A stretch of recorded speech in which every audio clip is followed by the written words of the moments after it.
Pendant des décennies, le M1 Abrams a été considéré comme le meilleur char de combat principal au monde. Il a été modernisé plusieurs fois pour intégrer les dernières technologies et conceptions. Aujourd'hui, il va probablement recevoir sa plus grande mise à niveau. Avec un calendrier de production accéléré, le M1 3 Abrams pourrait entrer en service plus tôt que prévu. Examinons de près cette machine historique et ce que son développement révèle sur l'évolution de la guerre et le futur rôle des chars sur les champs de bataille. Début septembre, l'armée américaine a franchi une étape importante vers le déploiement de son char de combat principal de nouvelle génération en lançant une enquête de marché complète auprès de l'industrie américaine. La demande du Bureau exécutif du programme pour les systèmes de combat terrestres, publiée sur le portail fédéral, vise à obtenir des informations sur la capacité industrielle à soutenir la production de masse du futur Abrams. L'enquête a été présentée à des entreprises ayant une expérience avérée dans le développement et la fabrication de véhicules de combat terrestres chenillés. Ce n'est pas un contrat, mais c'est la première grande étape de l'armée pour développer l'industrie nécessaire à la production de l'Abrams M1E3. Cela ne veut pas dire que le programme M1E3 n'est pas en développement depuis un certain temps. Le M1E3 est apparu officiellement pour la première fois il y a 2 ans. L'armée américaine avait initialement prévu de développer une version améliorée de l'Abrams appelée M1A2, System Enhancement Package FA4. Le 6 septembre 2023, elle a annoncé l'annulation du M1A2 System Enhancement Package V4 pour réaffecter les ressources à une nouvelle variante de l'Abrams, le M1E3. Un rapport du Army Science Board de 2019 intitulé « Une évaluation indépendante du champ de bataille de 2040 et ses implications pour le véhicule de combat de 5e génération. 5. Ground. Combat. Vehicle. Aurait été une influence majeure sur la haute direction de l'armée pour établir ce programme. Le rapport préconisait un programme de 29 milliards de dollars sur 7 à 8 ans pour développer un véhicule de combat de 5e génération avec des capacités avancées. Elle devrait avoir une propulsion hybride, un chargeur automatique et un nouveau canon principal. Munitions avancées, missiles guidés anti-chars manœuvrants, hypersoniques, tirés par canon, protection blindée, intégrée et capacité accrue de commandement, contrôle et mise en réseau. Les nouveaux chars intégreront aussi des technologies futuristes, intelligence artificielle, compatibilité avec véhicules robotiques et systèmes de masquage limitant leur signature thermique et électromagnétique. Le général de division Glenn Dean, alors directeur exécutif du programme des systèmes de combat terrestres, a annoncé l'abandon du programme M1A2 System Enhancement Package V4. Le char Abrams ne peut plus être amélioré sans alourdir, et il faut réduire son empreinte logistique. Leçon tirée de la guerre en Ukraine, soulignant l'importance des systèmes de protection intégrés et de conception modulaire pour s'adapter rapidement aux nouvelles menaces. Le développement du M1A2 System Enhancement Package V4, entamé en mars 2017, n'a toutefois pas été inutile. L'armée a déclaré que le M1E3 inclurait les meilleures caractéristiques du M1A2 System Enhancement Package V4. Il respectera les dernières normes d'architecture modulaire à systèmes ouverts, facilitant des mises à niveau plus rapides et moins de ressources.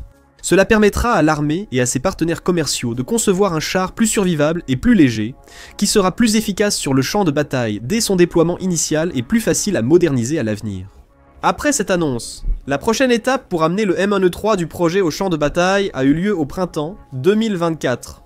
L'armée a confié à General Dynamics Land Systems, un contrat pour définir les exigences et lancer la conception préliminaire du M1E3, General Dynamics Land Systems. Le fabricant de l'Abrams avait présenté le démonstrateur Abrams X en octobre 2022, un véhicule ayant introduit plusieurs éléments clés de la conception du M1E3. Cela comprend une propulsion hybride électrique, visant à réduire de moitié la consommation de carburant.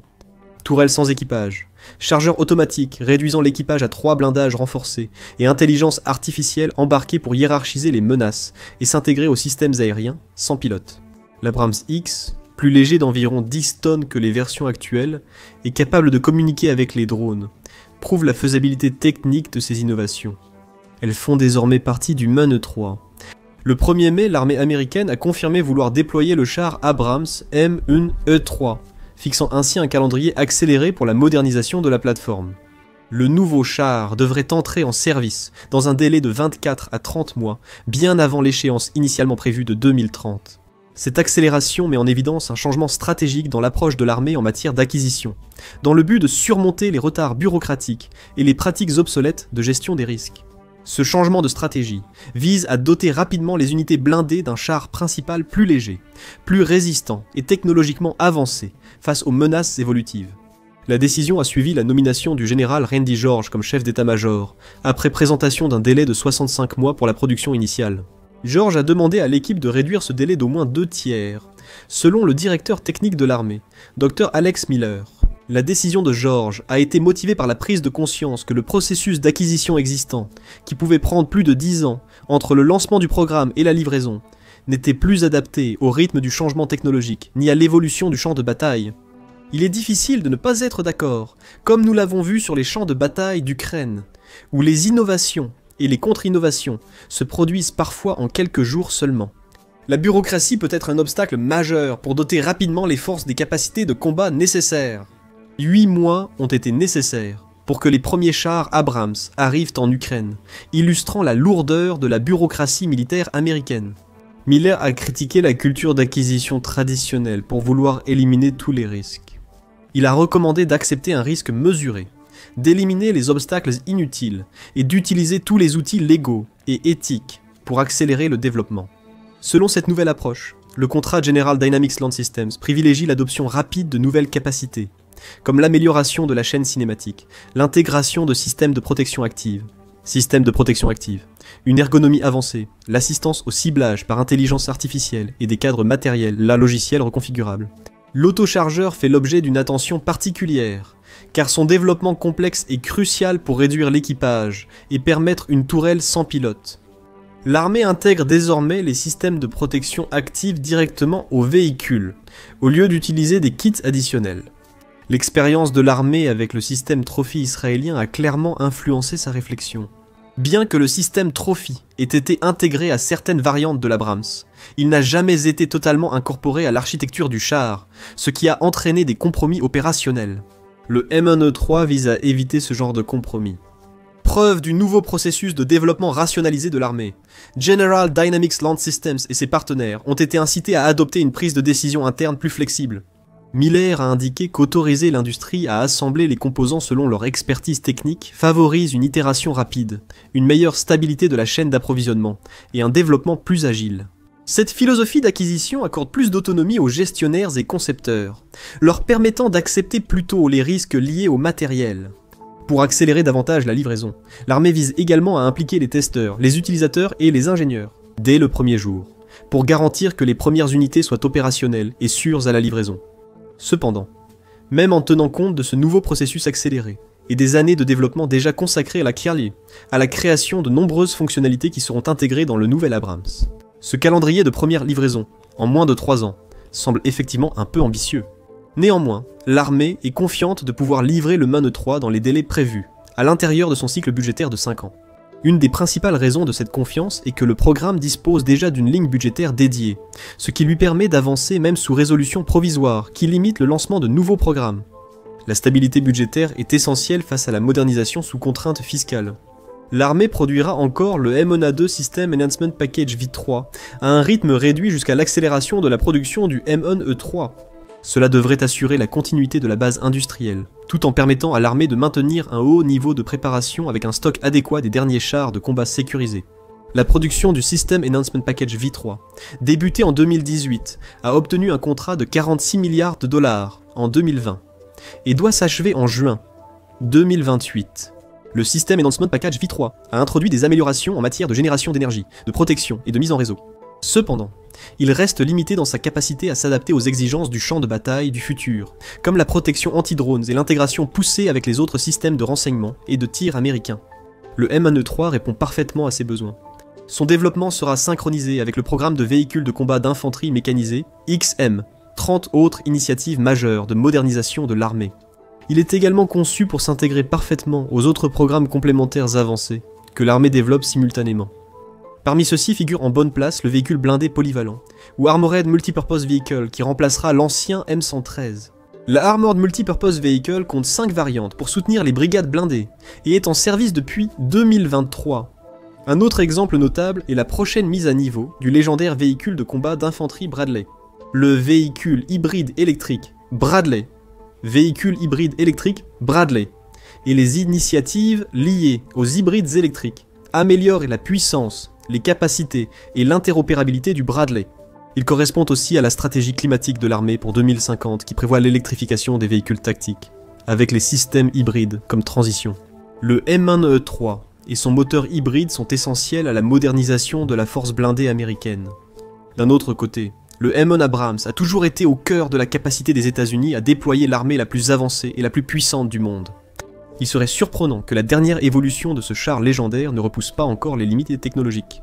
L'Abrams trouve ses origines en 1963, quand l'armée américaine et la Bundeswehr ouest-allemande ont collaboré sur un nouveau char de combat principal.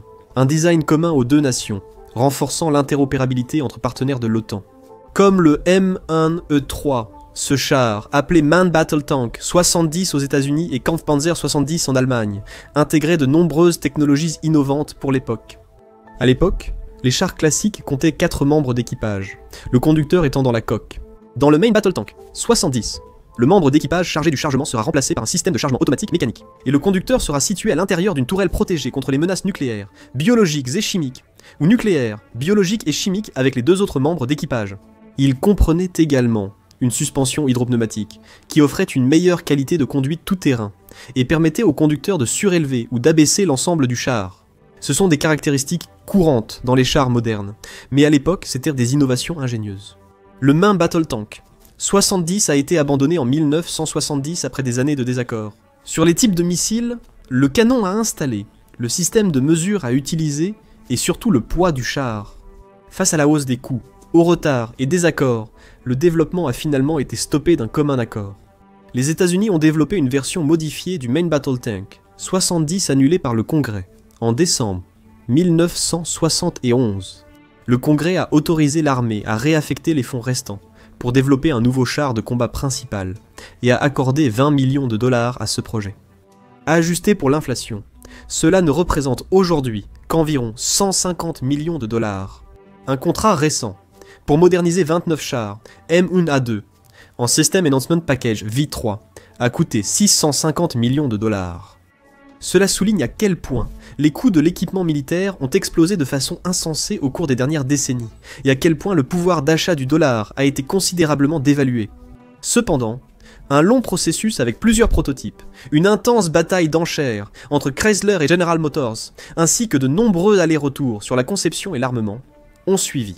Les 2 premiers chars XM, un Abrams, ont été présentés lors d'une cérémonie à l'usine de chars de l'armée de Lima, dans l'Ohio, en février 1980.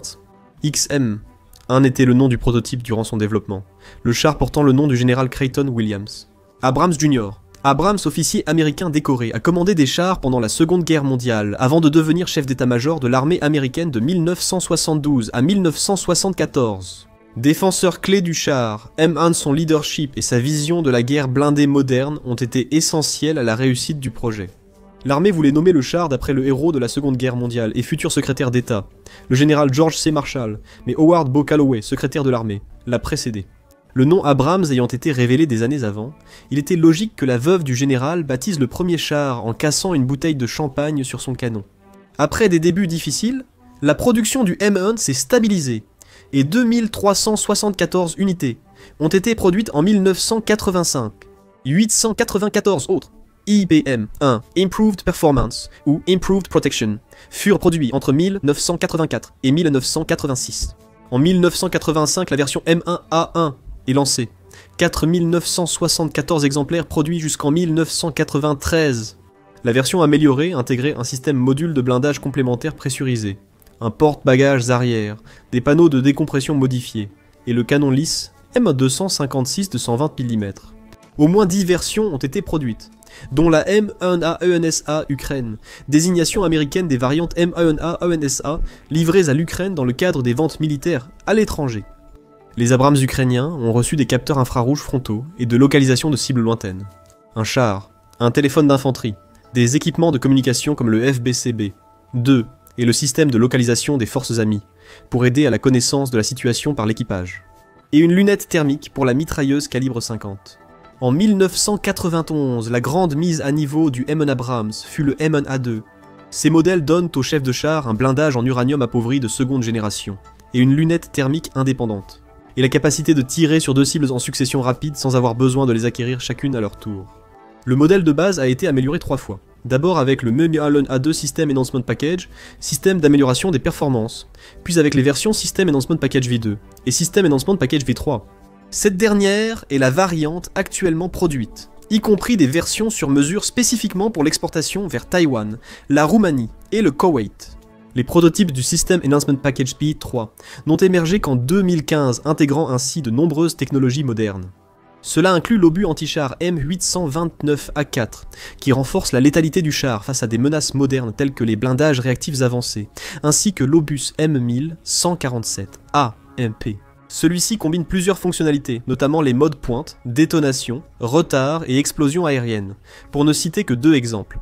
Sans surprise, ils sont très recherchés, aussi bien par l'armée américaine que par d'autres forces armées à travers le monde. En réalité, les États-Unis accumulent un retard croissant dans la production, avec environ 1500 commandes du System Enhancement Package FA3 encore à livrer. La Pologne prévoit de recevoir 83 chars par an, sur 250, selon un contrat signé en avril 2022. L'armée américaine peut produire jusqu'à 35 M1A2 System Enhancement Package FI3 par mois à l'usine de Lima, Ohio, avec un rythme standard de 12 par mois, et une équipe travaillant 40 heures par semaine.